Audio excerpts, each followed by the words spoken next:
Hello, Northern Virginia. This is Nova Weekend Warriors, focused on those runners, cyclists, athletes, outdoor enthusiasts, and fans of fitness in the Northern Virginia area. I'm Meg Donnelly, a licensed massage therapist in Herndon, Virginia, focused on those weekend warriors.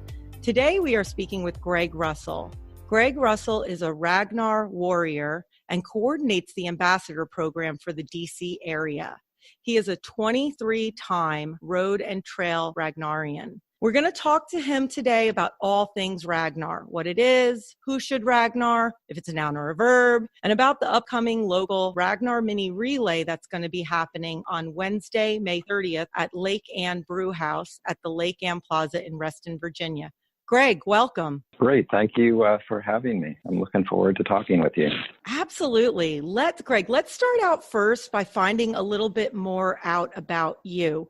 How did you get into Ragnar? How did you become a Ragnar warrior? Okay, sure. I came to the running world rather late in life. I started running in my early 40s, kind of worked my way up through doing the marathons and ultra marathons and all that, and was kind of looking for something more. I had seen advertisements for Ragnar in, like the Runner's World magazine and stuff, but really didn't know how to approach getting, teams together and all of that. So as luck would have it, I was at a race in Clarendon area with one of the trainers that I was working with at the time, and he had a couple of clients that had already run one Ragnar and were looking for some people to form another team. So I just kind of lucked into it, and that was back in 2011, and just run more and more ever since. So it just kind of fell into my lap, although I was kind of aware of it and kind of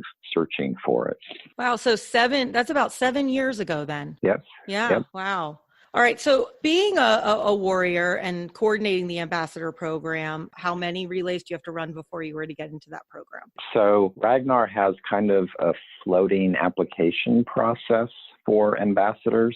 It's kind of a continuous thing. So I had put my name in the hat, and I'll get to your question here in a second, and, ultimately was selected and was an ambassador for a year and then got promoted to warrior. But for people that are interested in becoming ambassadors, the big thing that we really look for is involvement in the running community. So it's not just, I love Ragnar and I've run a ton of them, because there are a good many people that fall into that. It's, I've run them, I enjoy them, I'm active in these particular clubs, these particular organizations, and, we really look for people that can help expand the footprint of where we have Ragnar represented in various clubs and stores.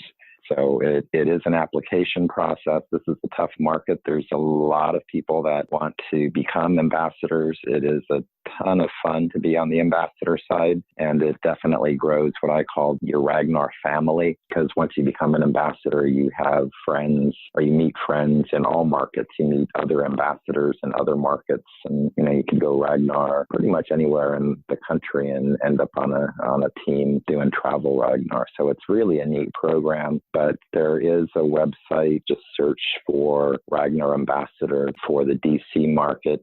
We typically make selections in the fall timeframe and then kick off in the January, February timeframe, because we have a fall race. We've got about a 6-month marketing cycle for the race, where we're going out to various run clubs, stores, visiting with brew pub run clubs, such as the Lake Anne event, and just trying to spread the word of Ragnar and encourage registrations in our race. Perfect. So in our DC area, which is a little bit tougher to get into, it's really more about being part of the running community as a whole first, and then having a love for Ragnar, but being part of the community as well. Exactly. So those are key criteria. Yeah. So let's take a step back, and could you tell me exactly, for someone who hasn't done it before, what exactly is Ragnar? And I know there's kind of two facets, right? There's the Ragnar Trail and the Ragnar Relay. What are the differences between those two? Right. So both road and trail are relays, but road was the original Ragnar paradigm or model that started back in 2004. It is based on a race that's held in Oregon each year called Hood to Coast. So Hood to Coast is the mother of all relays, is its nickname. But what the founders of Ragnar wanted to do is kind of take that concept and bring it to people, across the country, ultimately, bring it local to people. Not everybody can go to Oregon, and, Hood to Coast is a huge race. So Ragnar Road follows that paradigm where you've got 2 vans and 12 people, so 6 people per van for a regular team. And everybody runs 3 legs, basically a day leg, a night leg, and another day leg. It's point to point. So our DC race goes from Cumberland, Maryland to Yards Park in Washington, DC. I was just doing course support in Chicago a couple weekends ago. That race runs from Chicago to Madison, Wisconsin. So they're always point to point, and we've got them actually internationally now, most in the U.S., but there's ones in Canada and Europe as well. On the low end, runners on a road Ragnar are going to run in the low 10 to 12 mile total distance over the 3 legs. And on the high end, they're going to be running probably pretty close to a marathon distance. So that's kind of the beauty of Ragnar, is that on your team, the road Ragnar on your team, you can have runners of mixed abilities, and you can challenge each runner within their training, within their abilities, but the team doesn't finish without everybody doing their part. So you certainly don't want to give the high mileage to somebody that only, runs a few miles a week. And then you don't want to give a low mileage to somebody that's doing marathons and ultra marathons, because they may not feel challenged. So the captain can talk to everybody, get a feel for their capabilities, and assign the legs accordingly so that everybody's challenged. And then one of the greatest things that makes for Ragnar, both road and trail, is that when your last runner is coming in to the finish area, the other members of the team are just shy of the finish. So as the runner is completing their last leg, the entire team falls in behind them, and you cross the finish line as a team. And it's kind of a neat, emotional, we're getting choked up here. Yeah. It's just really a neat, powerful thing. You've covered this distance that individually most of us cannot cover 200 miles, but together we can. And everybody's going to have the mental and the physical challenge within their abilities, but everybody's overcome those and come together, and finishing as a team is just the neatest thing. I love that too, because I think that what you talked about with mixed abilities is so fabulous, because I'll be honest, my friends who are far more advanced than I am in terms of running have done Ragnar in the past. I thought, well, I'll never be that person. That's 200 miles. That's too much. But to know that can be, varying levels in between, I think it's really powerful. And I also had no idea that everybody comes across the finish line and, you're tired, you've done at least 2 legs, unless you're doing an ultra, right? And so that's really cool. I like that. Yeah, but everybody does 3 legs. 3 legs. I'm sorry. See, I'm trying 3 to legs. Yeah. Typically a day leg, a night leg, and a day leg. So, and you definitely get fatigued. So there's kind of the mental, overcoming fatigue and all of that. It's just really a powerful experience. And we like to say, somebody can run a 5K or 10K. They can easily run a Ragnar. Some of the shorter legs are only 2 to 3 miles in length. So again, if you can do 10 miles of running over a 24-hour period, so you'd have a rest, you'd run, and then you'd have a rest, and then you'd run again. You can definitely do Ragnar. Awesome. So. And you were going to talk about, I cut you off, but you were going to talk about trail. Yeah. So trail is, again, a relay. It is teams of 8 people for a regular team and teams of 4 for ultra. And for both, when I say ultra, you basically end up running twice as much as a regular team. So teams of 8, you have a campground, people call it the Ragnar Village, where that's kind of the focus of all activity. And trail has green, yellow, and red legs, green being the easiest, yellow being kind of the intermediate, and red the hardest. And hard is typically a combination of distance and elevation make a leg harder than the yellow than the green. The total mileage for a trail relay is going to be about 15 miles, no matter the venue. And we've got a couple of venues here. Richmond Ragnar Trail was a few weekends ago, and Appalachia Trail is coming up in